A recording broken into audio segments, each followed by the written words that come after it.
वो भी देखते हैं। कोई सुनने वाला नहीं है। सुनने वाला इसलिए नहीं है क्योंकि ये सरकार से बड़े हो गए, ये नियमों से बड़े हो गए। और डीजीसीए ने एक जो नियम निकाल दिया है, उस नियम में एक सवाल और पूछ लेता हूं, ये नियम कितने दिन पहले निकला था, कितने दिन का समय दिया गया था? उसके बावजूद भी बाकी जो एयरलाइंस है उन्होंने इसका पालन करने की कोशिश भी की, काफी हद तक किया। इंडिगो ने क्यों नहीं किया? नियम तो ये कई साल पहले निकला हुआ है, और नियम में अपग्रेडेशन होता रहता है। अभी एक साल पहले इसमें जो ड्यूटी आवर्स थे उसमें बदलाव करा गया था, पायलट के, कैबिन क्रू के। उनको बदलाव इसलिए करा था उनको प्रॉपर रेस्ट मिल पाए। और प्रॉपर रेस्ट मिल जाए, ये नहीं कि एक इस फ्लाइट से उतारा उस फ्लाइट में चढ़ा दिया, उस फ्लाइट से उतारा। इससे क्या होता है, फ्लाइट में जो टेक्निकल इशू के साथ साथ जो पायलटों का और कैबिन क्रू का जो अपना जो रेस्ट का पीरियड होता है वो प्रॉपर नहीं हो पाता, जिससे और तकलीफें बढ़ सकती है। तो इसलिए वो डीजीसीए ने तो एक अच्छा कदम उठाया था कि इंटरनल रोस्टर बनाया जाए, पर्याप्त मात्रा पे पायलट और उनकी भर्ती करी जाए, कैबिन क्रू को प्रॉपर ट्रेनिंग दी जाए, और साथ साथ स्टाफ अपना जो है वो पूरा का पूरा स्टाफ हमेशा पर्याप्त मात्रा में होना चाहिए। लेकिन इसका नियम को इतने धज्जियां उड़ाते हुए इंडिगो ने, मैं बाकी एयरलाइंसों के नाम नहीं लेता, जो रिजल्ट सामने इंडिगो का आ रहा है, तो उसके हिसाब से इंडिगो ने तो इसको माना ही नहीं। उन्होंने सोचा कि एक लेटर इशू होगा, उस लेटर का जवाब दे देंगे, दूसरा लेटर इशू होगा, दूसरा लेटर का जवाब। लेकिन अब जो जनता जवाब मांग रही है, तो जनता का जवाब तो उनको देना पड़ेगा। इसमें तो आपके कहते हैं राहुल भाटिया जी को भी सामने आना पड़ेगा। सभी जितने जितने भी इन्वेस्टर हैं इंडिगो के, वो सबको इकट्ठा होकर एक उचित कदम उठाना ही पड़ेगा इंडिगो के अब लिए। क्या कदम उठाया साहब? 10% उनकी फ्लीट जो है उड़ान की जो सीमा है जिसे कहते हैं, वो कम कर दी गई है, अनुसूची कम कर दी है। इससे क्या फर्क पड़ता है? कुछ दिन गुजर जाएंगे। ये तो एक छोटी सी सुई है, जी, छोटी सुई चुबाई है। वही मैं कह रहा हूँ, 10% छोटी सी सुई कुछ, चुभाई। हाँ। और ये सुई कुछ दिनों के बाद इस हिंदुस्तान में सेटिंग तो बहुत चलती है ना, हर जगह सेटिंग चलती है। आप नहीं कलेक्ट्रेट में सर, चले जाइए, डीएम के ऑफिस में चले जाइए, वहां से लेकर और बड़ी बड़ी जगह तक सेटिंग का ही खेल है, इसलिए कोई फर्क नहीं पड़ता है। हाँ, जितने लोगों को नुकसान हुआ है यहाँ पर, रुद्र विक्रम साहब, अगर यही मामला विदेशों का होता तो हर व्यक्ति को ना जाने कितना कितना मुआवजा देना पड़ता एयर फ्लाइट को, क्योंकि किसी की शादी नहीं हो पा रही है, किसी का इंटरव्यू छूट गया, किसी को ज्वाइन करने जाना था, कोई अपने परिवार के पास जा रहा है, कोई बारात में जा रहा है, सब कुछ अजीब सी स्थिति और कोई फर्क नहीं पड़ता। ये सिर्फ मानसिक परेशानी नहीं है, ये आर्थिक परेशानी नहीं है, इस देश के सिस्टम पर एक बड़ी चोट है। रुद्र विक्रम साहब, जनहित याचिका लगी, एक जागरूक आदमी ने कहा कि यह बहुत बड़ा विषय है, मैं तत्काल एक जनहित याचिका लगा देता हूं। 22 जुलाई 2026, मतलब अभी आप सोचिए, दिसंबर, जनवरी, फरवरी, मतलब आप सोचिए कितना समय है। ये तो तत्काल सुनने वाला विषय था, लेकिन अब इतनी लंबी डेट लगा दी गई है जनहित याचिका में। तो क्या कोई कहीं से कुछ राहत दिखाई दे रही है, या ठीक है, हो गया निकल गया, आगे देखते हैं, आगे बढ़ते हैं? देखिए, जो मेन आज इशू डिस्कस हुआ ऑनरेबल हाई कोर्ट में, मेरी भी एक पिटीशन हाई कोर्ट में थी, तो मैं कोर्ट में ही मौजूद था।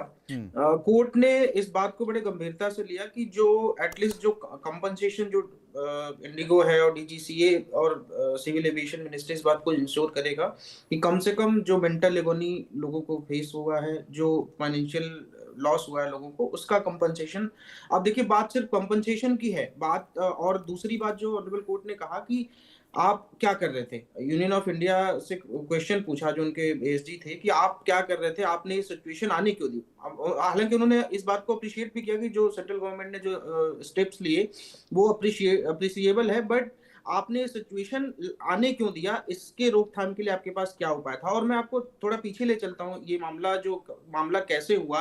ये देखिए, जो फ्लाइट टाइम जो इसका मामला था, ये कोर्ट पहले भी आ चुका था, दिल्ली हाई कोर्ट में इस मामले की पहले भी सुनवाई हो चुकी थी। और अप्रैल 2025 में ऑनरेबल कोर्ट ने इन सारे जितने भी ये है इंडिगो और तमाम जितने भी फ्लायर हैं, इन सबको समय दिया था कि आप 1 नवंबर तक जो भी डीजीसीए की गाइडलाइन है उसको आप 1 नवंबर तक इन सबको समय दिया था कि आप इसको फॉलो करिएगा, और तब से ये गाइडलाइन शुरू होंगी। तो ये बिल्कुल टोटली फेलियर, तो ये जो भी तो ये तो कोर्ट की अवमानना भी हो गई, ये तो कोर्ट की अवमानना भी हो गई। बिल्कुल कोर्ट की अवमानना भी हुई, और ये सारी गाइडलाइन को 1 नवंबर तक इनको एक्सटेंशन मिला था कि 1 नवंबर तक ठीक है, आप अगर आपके पास अभी असुविधा है, आप जो डीसीए की नई गाइडलाइन आई है उसको आप नहीं फॉलो कर पाते, तो 1 नवंबर तक समय मिला था। ये दिल्ली हाईकोर्ट की सिंगल जज में तारा विस्तारा, ऑनरेबल जस्टिस तारा विस्तारा ने इस बात का फैसला दिया था। इसको मैं बहुत पहले से फॉलो कर रहा हूँ।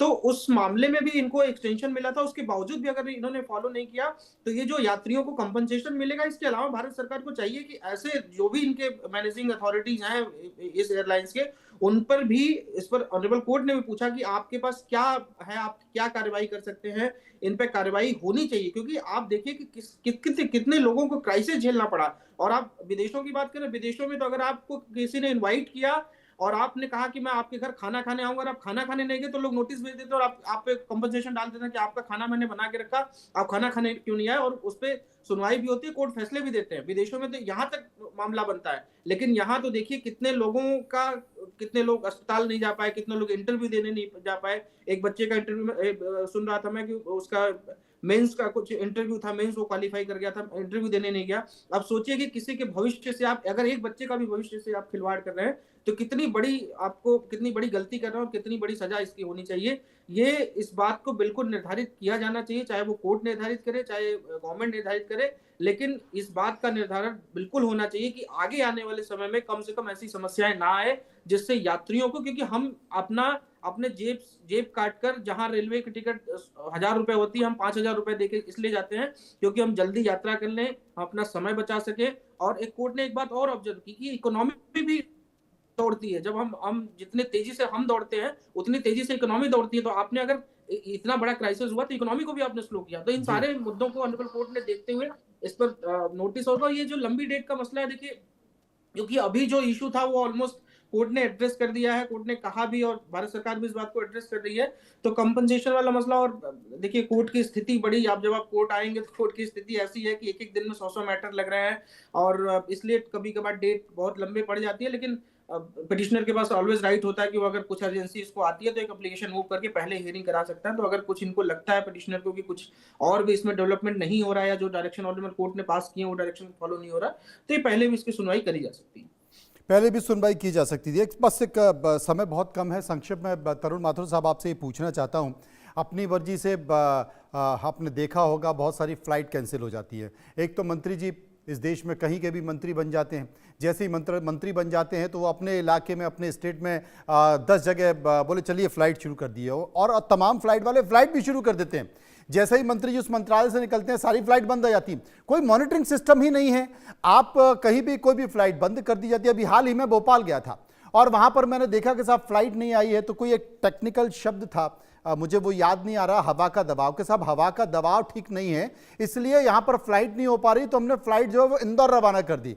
अब आप बताइए कौन पता करेगा हवा का दबाव? एक आम आदमी तो पता नहीं कर सकता हवा का दबाव।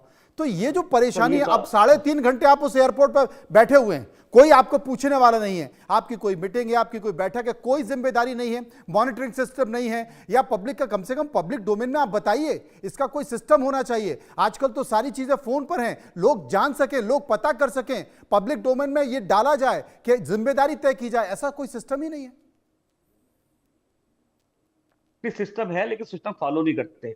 सिस्टम आम आदमी के बारे में सुना ही नहीं जाता। अगर यही एक कोई डीजीसी का अधिकारी किसी फ्लाइट पर जा रहा हो तो सारे लोग घुटनों के बल चल के आते हैं, यही कोई एमपी जा रहा हो तो सारे घुटनों के बल चल के आते हैं। एक आम आदमी बैठा है उसको सूचना तक नहीं दी जाती, अगर वो 2 मिनट लेट हो जाए उसका सामान बाहर फेंक के भेज दिया जाता है। तो है सारे